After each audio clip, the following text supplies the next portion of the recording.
Hi there, welcome to Fantasy Hub. I'm Mia, your storyteller. Today's story is filled with heartache, discovery, and a twist you won't see coming. So let's begin. I was 47 then, divorced for 3 years. My daughter Sarah was off at college, finally giving me permission to exist for myself instead of just as mom. The house felt too big, too quiet, too much like a museum of a life I'd outgrown. So I signed up for painting for beginners, like some cliche of middle-age reinvention. The instructor was late. We sat there, 12 of us clutching new brushes like lifelines, when she burst through the door. 24 years old, paint already under her fingernails, wearing overalls that had seen more color than a rainbow. Her hair was this impossible shade of copper that caught the fluorescent light and threw it back like fire. Sorry.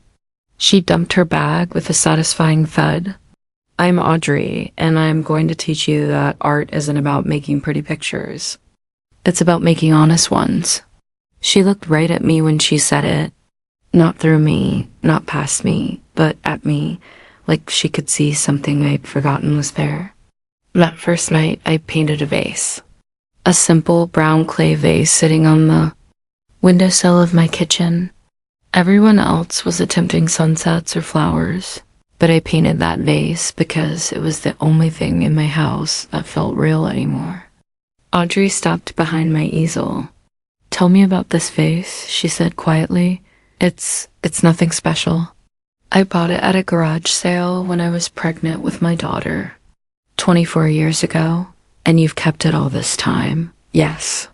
She leaned closer, and I caught her scent turpentine and something floral, maybe jasmine. It's not nothing special, Nora. Look how you've painted the light hitting the rim. You see beauty where others see ordinary. That's rare. My name sounded different in her mouth. Not the sharp way my ex-husband said it, not the obligatory way. My daughter did. Softer, like she was tasting it. I kept coming back.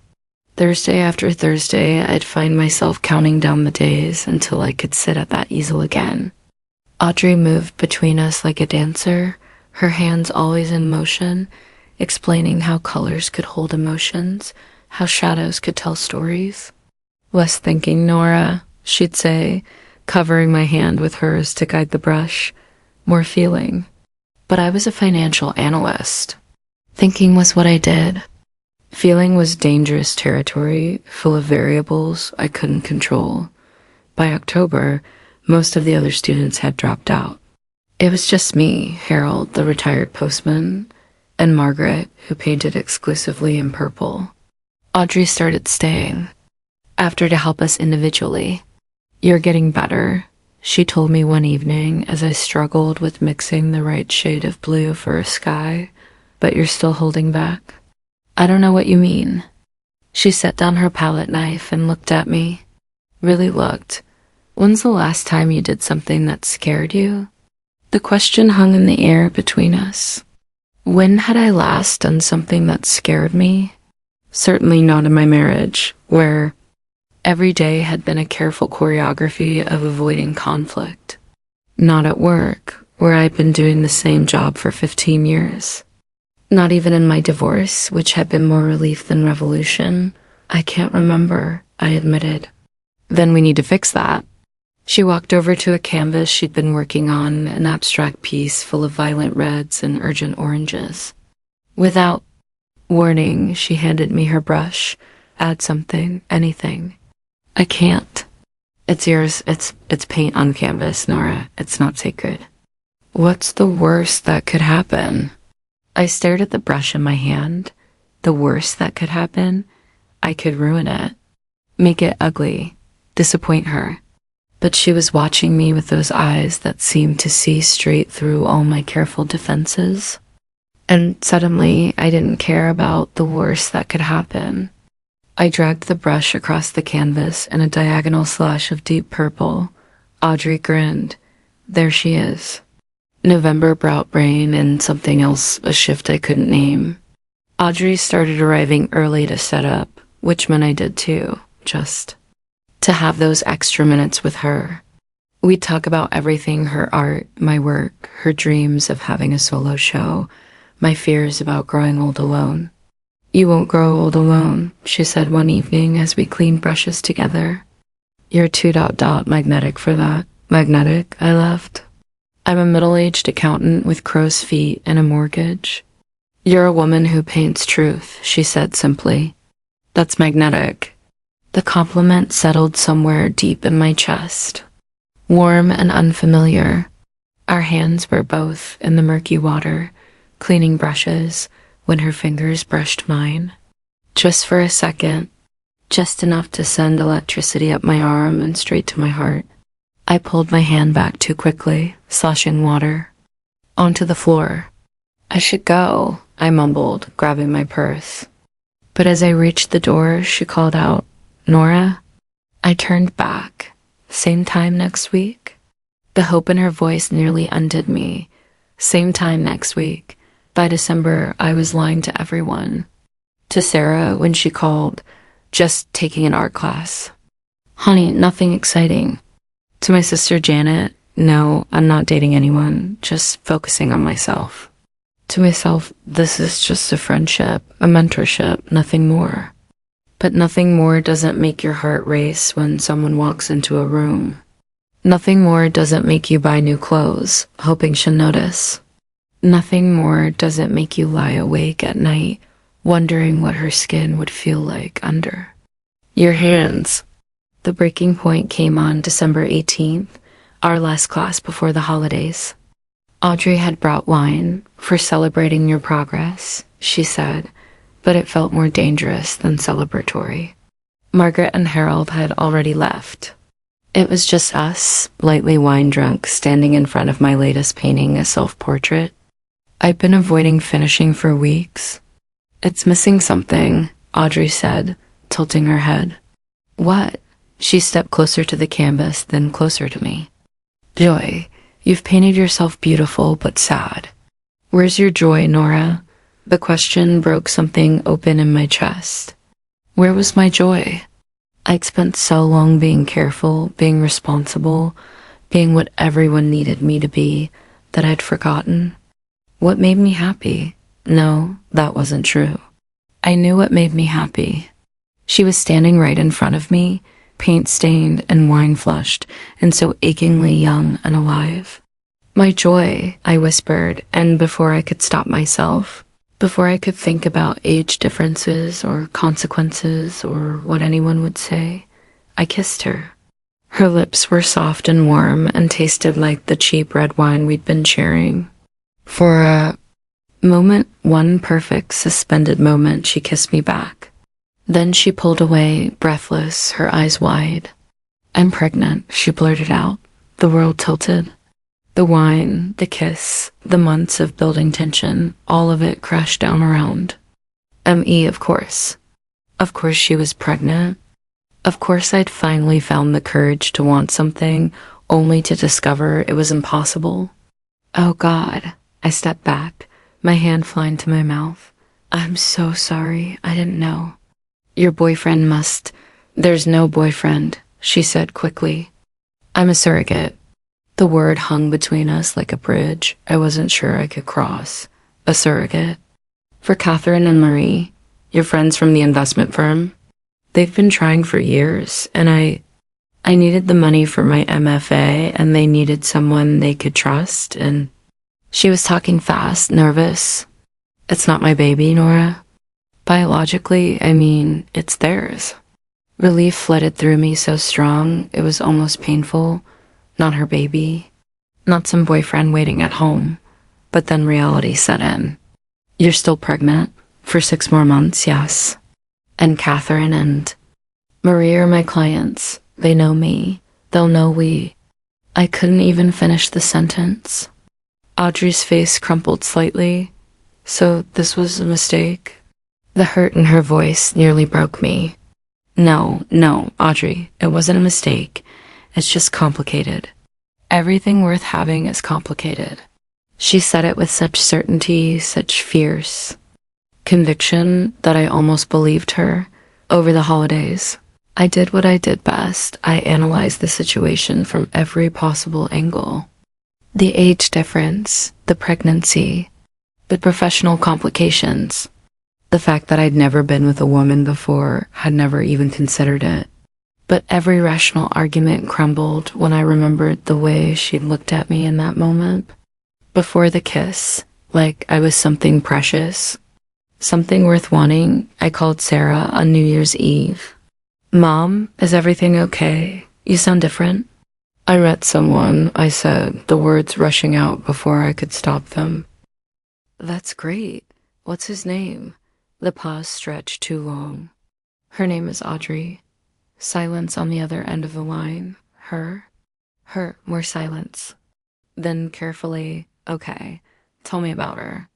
So I did. I told her about the art classes, about Audrey's laugh, about the way she made me feel like I was becoming someone I'd always been meant to be. I didn't mention the pregnancy or the age difference or the kiss. Some things were too fragile to share yet. "You sound happy, Mom," Sarah said finally. "Different, but happy." "I am. Scared, but happy." "Good. You deserve happy." After we hung up, I sat in my empty house and made a decision. I was going back to class. January single quotes, as first class felt like walking into a room full of electricity. Audrey was there early as always, but she looked tired. The pregnancy was starting to show, just a small curve under her loose sweater, but enough to make everything real. "Hi," I said, settling at my usual easel. "Hi." She didn't quite meet my eyes. Harold and Margaret were back, full of holiday stories, and for the first hour we pretended everything was normal, but when they left, the pretense crumbled. "We should talk about what happened," Audrey said, cleaning brushes with more force than necessary. "Should we?" "I think so. Unless you want to pretend it didn't happen." "I don't want to pretend anything anymore." She looked up at that, surprised by the firmness in my voice. "I've spent my whole life pretending," I continued. "Pretending my marriage was happy, pretending my job fulfilled me, pretending I was satisfied with safe choices. I don't want to pretend about this. I stepped closer to her, close, enough to see the flecks of gold in her green eyes. "About wanting you, about thinking about you every day since that kiss. About wondering if maybe, just maybe, you think about me too." Her breath caught. "I do. Think about you, I mean, more than I should." "Why shouldn't you?" "Because I'm pregnant with your friend's baby. Because you're twice my age. Because everyone will have opinions about us that we'll have to hear and live with." And I silenced her with another kiss, softer this time, more deliberate. She melted into it, her hands fisting in my sweater, pulling me closer. When we broke apart, she was crying. "Hey," I whispered, brushing her tears away with my thumbs. "What's wrong?" "I'm terrified," she admitted. "Not of being pregnant, not of the birth. I'm terrified that you'll change your mind, that you'll decide I'm too young or too complicated or too much work. And I'm terrified that you'll realize I'm too old, too set in my ways, too scared of everything." We stood there, holding each other's fears in the space between us. "So what do?" she asked. "We try. We see what happens. We take it one day at a time." She smiled through her tears. "One brushstroke at a time. One brushstroke at a time." February blurred into March, and we fell into a rhythm that was part relationship, part art class, part preparation for the storm we knew was coming. Audrey taught me new techniques, how to blend colors I'd never imagined, how to use negative space to create depth, how to trust my instincts instead of second-guessing every mark. I taught her things too, though I didn't realize it at first. How to balance a checkbook, how to negotiate with galleries, how to stand up for herself when people assumed she was just playing at being an artist. The pregnancy progressed. By March, she couldn't hide it anymore, and the whispers started. in the community center at the coffee shop where we'd begun meeting before class. People speculating about who the father was, if she was keeping it, if she was too young to make such serious decisions. I wanted to shield her from all of it, but Audrey had a fierce independence that wouldn't let me fight her battles. "Let them talk," she said one afternoon as we painted in her studio apartment, a converted garage behind a Victorian house that smelled like turpentine and possibility. "Their opinions don't change what's real. What's real?" She set down her brush and looked at me. At 34 weeks pregnant, she was luminous in a way that made my chest tight with something that might have been love. "This is real," she said, gesturing between us. "The way you look at my paintings like they matter. The way you bring me tea without being asked. The way you're not afraid of my mess." I looked around her studio canvases everywhere, paint tubes scattered across every surface, brushes soaking in mason jars. It was chaos, but it was her chaos. Creative and vital and alive. "I love your mess," I said, and realized I meant it in every possible way. April brought unexpected news. The local arts council had accepted Audrey's application for a solo show. 3 weeks to prepare, full gallery space, opening night reception. She was ecstatic and terrified in equal measure. "I need 20 pieces," she said, pacing her studio. "As much as her pregnant belly would allow. I have maybe 12 finished ones, and half of those aren't good enough.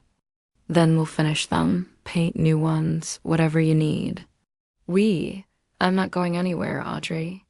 Those might have been the first words I'd ever spoken with complete certainty. The next 3 weeks were a blur of late nights and caffeine-fueled painting sessions.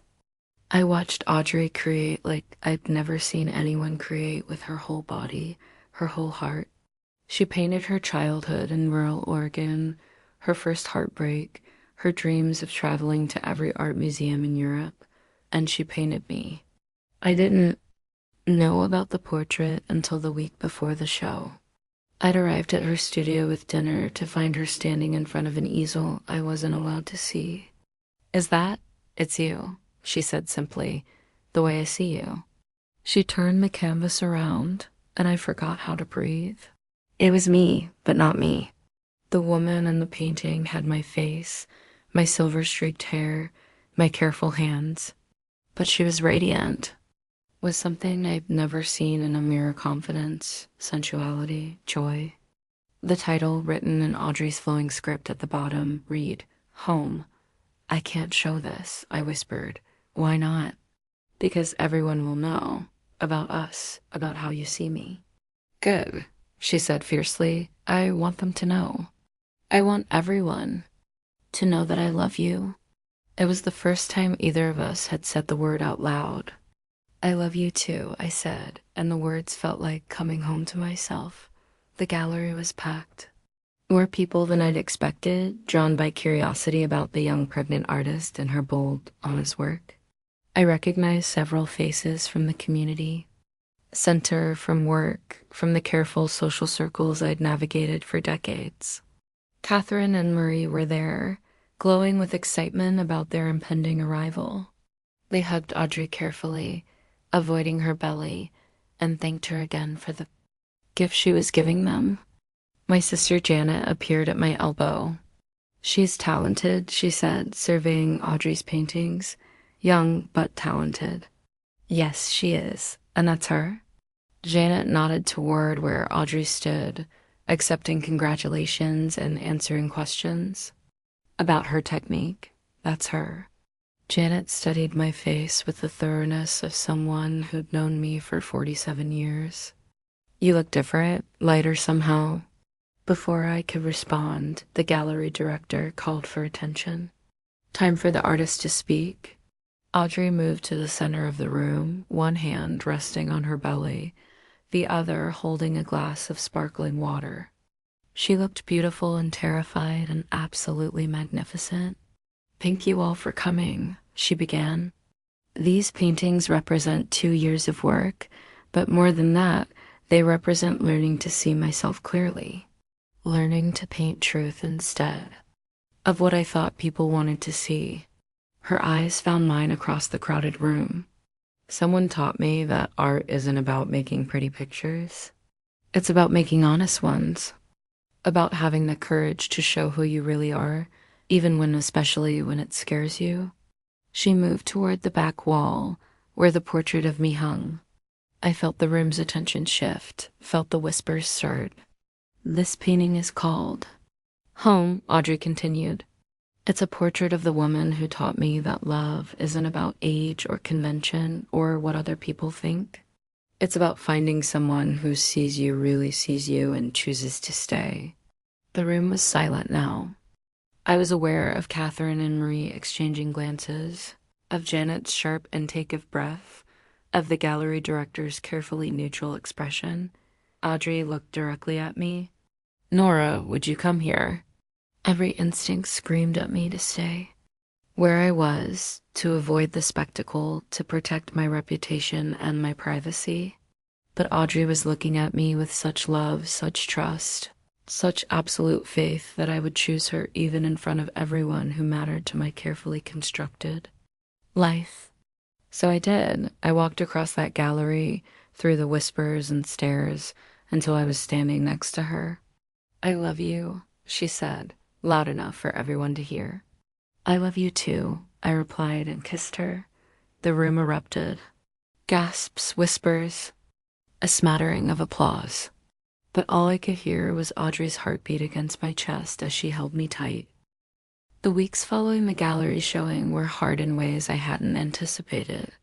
The art world, as it turned out, was more accepting than my professional one. Several gallery owners reached out to Audrey about future shows. A local arts magazine wanted to interview her. My world was less kind. 3 clients pulled their accounts, citing personal reasons that we all knew had nothing to do with my financial expertise. Colleagues who'd been friendly suddenly had excuses to avoid lunch meetings. The senior partner called me into his office for a chat about maintaining professional appearances. "I'm not asking you to change your personal life," he said, not quite meeting my eyes, "but perhaps a bit more discretion, ... Discretion about what? About being happy? About being visible with someone so young and pregnant? It raises questions about your judgment."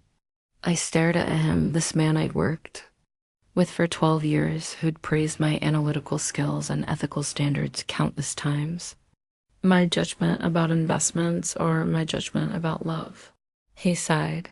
"Nora, you're a valuable member of this team, but we have to consider appearances, client comfort, the firm's reputation." That night, I sat in my kitchen staring at the vase. I'd painted that first night in art class, 24 years old.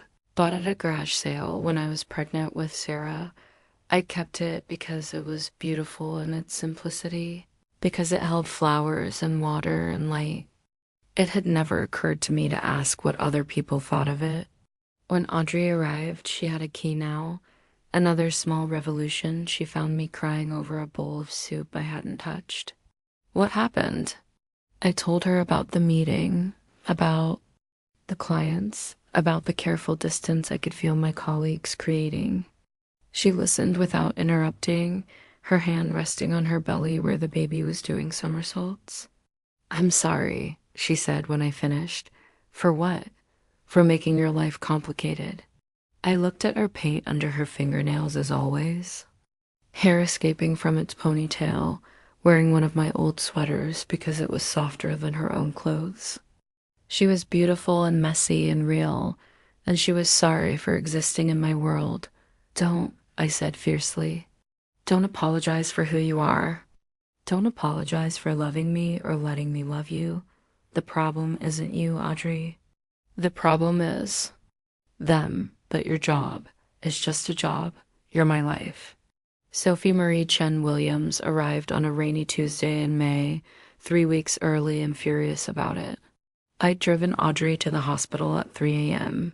Both of us panicked despite months of preparation. Catherine and Marie met us there, tears streaming down their faces. After 2 years of fertility treatments and heartbreak, their daughter was finally coming. Labor lasted 14 hours. I held Audrey's hand through every contraction, wiped sweat from her forehead, reminded her to breathe when the pain got too intense. I'd never seen anything so raw, so powerful, so fundamentally female. I can't, she gasped during transition, gripping my hand so hard I thought she might break bones.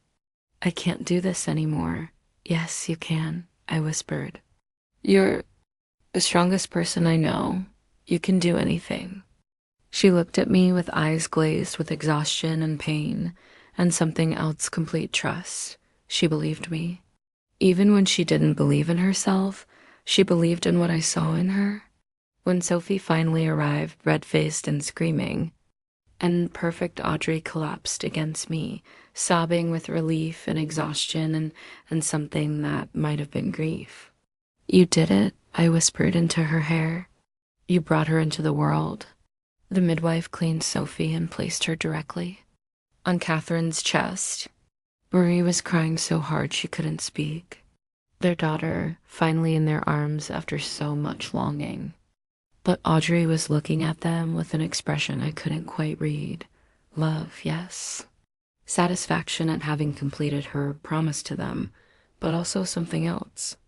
Later, when everyone had gone home and Audrey was sleeping in the narrow hospital, I thought I understood.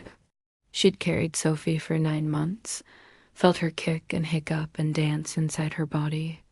Even knowing the baby wasn't biologically hers, even wanting Catherine and Marie to have their dream, it had to be hard to let go. Next time, she murmured without opening her eyes, we're keeping one. My heart stopped. Next time? Someday. If you want our baby. I looked at this woman who'd turned my careful life inside out, who'd taught me that love was worth any risk, who'd just endured 14 hours of labor to give our friends the gift of their child. I said simply. We didn't rush. After Sophie's birth, after the gallery show, after the slow work of building a life together, we took our time. Audrey moved in with me, gradually first a drawer, then a closet, then an entire studio, and what used to be my formal dining room. We weathered the storms. Sarah's initial shock, Mom, are you having a midlife crisis? Evolved into cautious acceptance and then genuine affection for Audrey. My sister Janet took longer to come around, but she was won over by Audrey's talent and fierce loyalty to me. Some relationships didn't survive. Fair-weather friends who couldn't handle my transformation, colleagues who'd never seen past my professional facade, but the ones that mattered adapted and strengthened. I left my job at the investment firm and started my own practice, focusing on artists and small creative businesses. Audrey's career blossomed, 3 solo shows in 2 years, representation by a gallery in Portland, commissions from collectors who appreciated her bold honesty. The proposal happened on a Thursday evening, 18 months after we met. We were painting in her studio, my studio, our studio, working on canvases side by side. I'd been planning something elaborate, but watching her concentrate on mixing the perfect shade of blue for a sky she was creating, I realized elaborate wasn't us. Marry me, I said, not looking up from my own painting. Her brush stilled. What? Marry me. Let's make this official, legal, permanent. She set down her palette and turned to look at me. Are you proposing to me while we're both covered in paint? Yes. In your old jeans and my ugliest sweater? Yes, with absolutely no planning or romance, or I kissed her quiet. With absolute certainty that I want to spend my life painting with you. And old jeans and ugly sweaters and whatever comes next. She kissed me back, tasting like the peppermint tea she always drank while working. Yes, she said against my lips. Obviously, yes, the wedding was everything we dreamed and nothing like either of us had imagined. Audrey wore a short white dress she'd found at a vintage shop. with paint-stained Converse sneakers that made her exactly my height in heels. I wore a navy suit that made me feel powerful and feminine and absolutely myself. We got married in the backyard I'd neglected for years, under string lights Audrey had hung the week before. Sarah walked us both down the aisle, she insisted, saying she was giving us both to each other. Catherine and Marie sat in the front row with Sophie, now a toddler who shrieked with delight when she saw all the people. The ceremony was short and honest. We wrote our own vows, of course. Nora, Audrey said, holding my hands in hers, you taught me that love isn't about finding someone to complete you. It's about finding someone who sees you clearly and loves what they see. You see my mess and call it beautiful. You see my dreams and help me make them real. I promise to see you just as clearly, to love you just as fiercely, for whatever time. We have. My vows were longer 47 years of feelings I'd never learned to express, pouring out in words I'd practiced, but that felt entirely new in the moment. Audrey, loving you has been like learning to paint all over again. You've taught me new colors, shown me how to trust my instincts, made me brave enough to create something beautiful. I promise to keep learning, keep growing, keep choosing you every day. When the officiant pronounced us married, Sophie toddled over and handed us both paint-covered handprints she'd made on paper. By the end of the reception, those handprints had somehow migrated to the kitchen wall, where they remained a tiny, perfect testament to the beautiful mess we'd created together. Sometimes people ask me if I regret anything. The career disruption, the family complications, the social upheaval. The assumption that someone my age should want stability over passion, security over growth. But here's what they don't understand. I'd been stable for decades, and it was killing me slowly. I'd been secure in a life that felt like sleepwalking. I'd been so careful for so long that I'd forgotten how to be alive. Audrey didn't rescue me. I'm not interested in stories where women need saving. Instead, she saw something in me that I'd forgotten existed and invited it to come out and play. She taught me that it's never too late to become who you were meant to be, that age is just one variable in the equation of a life, that love doesn't follow timelines or social scripts. I think about that first night sometimes when I painted. The garage sale vase that had sat on my windowsill for 24 years. How Audrey asked me to tell her about it. How she saw beauty where others saw ordinary. That's still what she does. She looks at me with paint in my hair and reading glasses sliding down my nose and sees someone worth choosing every day. The other night we were lying in bed after making love, another revelation of this late blooming life, discovering my body's capacity for pleasure at an age when I thought I knew all its secrets. Audrey was tracing patterns on my shoulder with her finger, and I was watching shadows move across the ceiling. Do you think we'll make it? She asked suddenly. Make it where? For everything. The next 20 years, your 60s, my 40s. Kids, if we have them. All the ways we'll change and grow and maybe grow apart. I turned to look at her. Even in the dark, I could see the worry in her eyes. She's always been more afraid of loss than I am, maybe because she's younger, maybe because she's an artist, and feels everything more deeply. I don't know, I said honestly. Nobody gets guarantees. But I know I want to try. I know I want to keep choosing you as long as you'll let me. What if I get boring? What if I become ordinary? I laughed, which made her frown. Audrey, you once convinced me to paint a mural on the side of a building at 2 a.m. because you thought it needed more color. You cry at art museums and laugh at your own jokes and see magic in things other people walk past without noticing. You can never be ordinary. What if you decide you want someone younger? Someone younger than 29? That would make me a cradle robber instead of just a cougar. She smacked my arm, but she was smiling. You know what I mean? I do. And the answer is no. I won't decide I want someone younger. I don't want someone younger or older or anything other than exactly who you are.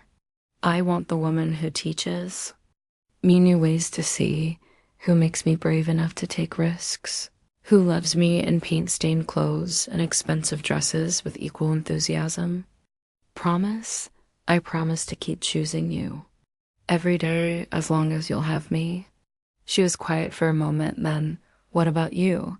Are you worried I'll decide you're too old? Too set in your ways? I considered it seriously. Sometimes. When my back aches after a long day painting, or when you reference some cultural thing I'm too old to understand, or when I see you talking to other artists your age, and I wonder if I'm holding you back from a life that would make more sense. But then you do something like learn watercolors at 52, or stand up to your business partners for me, or surprise me with tickets to that art fair in Santa Fe just because I mentioned wanting to go. And I remember that age is just numbers.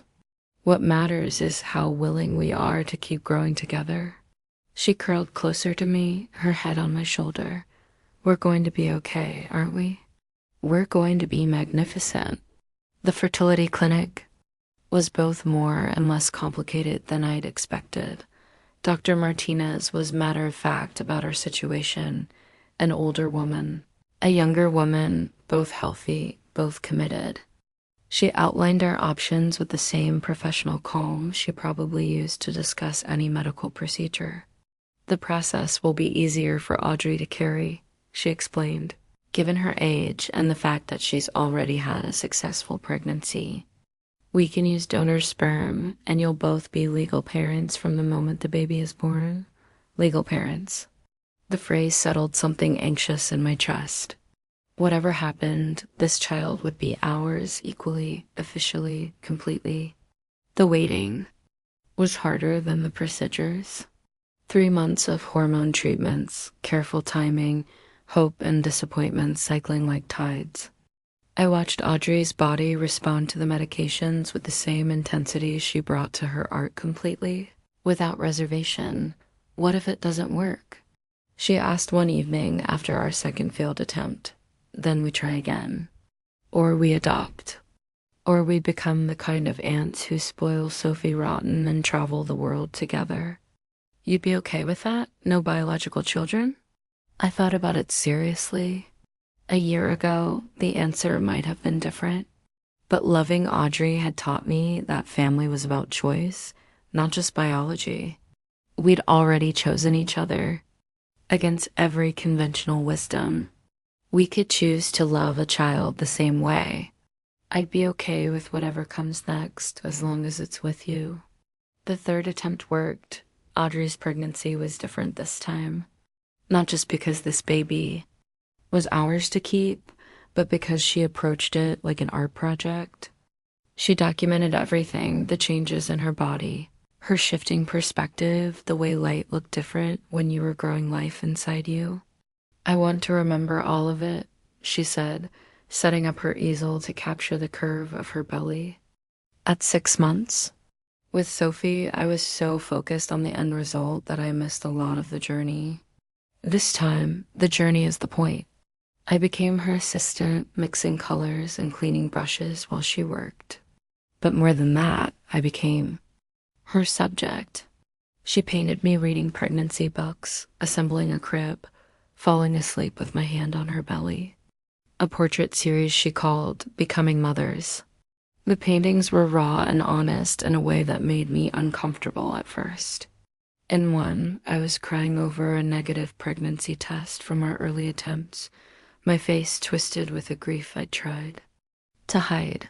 In another, I was laughing at something she'd said, my whole face transformed with joy. Do you have to show them to people? I asked, studying the one of me crying. Do you not want me to? It's not that. It's just ... private, vulnerable. She nodded slowly. That's what makes it art, the willingness to show what's real, even when it's uncomfortable. But if you don't want them public, I'll keep them for U.S. I looked at the paintings again, a year of our journey toward parenthood, rendered in Audrey's bold, unflinching style. They were beautiful and difficult and completely honest. "Show them," I said finally. "Someone else might need to see that becoming a family isn't always pretty, but it's always worth it." Oliver James arrived on a snowy January morning, 2 days before his due date, and with none of the drama that had marked Sophie's birth. Audrey labored for 8 hours, calm and focused in a way that amazed me. Between contractions, she made jokes. During them, she braved through the pain like she was meditating. I was better prepared this time, too. Less panicked, more present. I knew how to support her, when to talk and when to be quiet, how to be her advocate with the medical staff. When Oliver finally made his appearance, dark-haired like Audrey, with my stubborn chin, the midwife placed him directly on my chest. My first thought was how impossibly small he was. My second was how completely perfect. "He's ours," Audrey whispered, tears streaming down her exhausted face. "He's really ours." I couldn't speak. This tiny person, warm and wet and absolute real, was the child we dreamed of, planned for, worried about. He was the next chapter in our love story, the proof that two women could create a family as strong and beautiful as any other. "Hello, Oliver," I finally managed. "We've been waiting for you." He opened his eyes, impossibly dark, impossibly alert, and seemed to look directly at me. In that moment, I understood what Audrey meant about painting truth. This was the truest thing I'd ever experienced. Unconditional love for someone I'd known for less than 5 minutes. 6 months later, our house has been completely transformed. The formal living room is now a play area. The dining room studio has been reorganized to accommodate a bouncy seat and play mat. Every surface shows evidence of our new reality burp. Cloths draped over chairs, bottles drying in the kitchen, tiny clothes mixed in with our laundry. It's messier than I ever imagined and more beautiful. Audrey was right about being able to paint with a baby. Oliver sleeps in a carrier against her chest while she works on smaller canvases, lulled by the rhythm of her movements.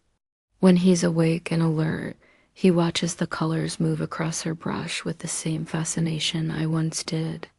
I've become the practical parent by default, the one who remembers doctor appointments, organizes the diaper bag, researches sleep training methods. But I've also discovered a tenderness in myself I didn't know existed.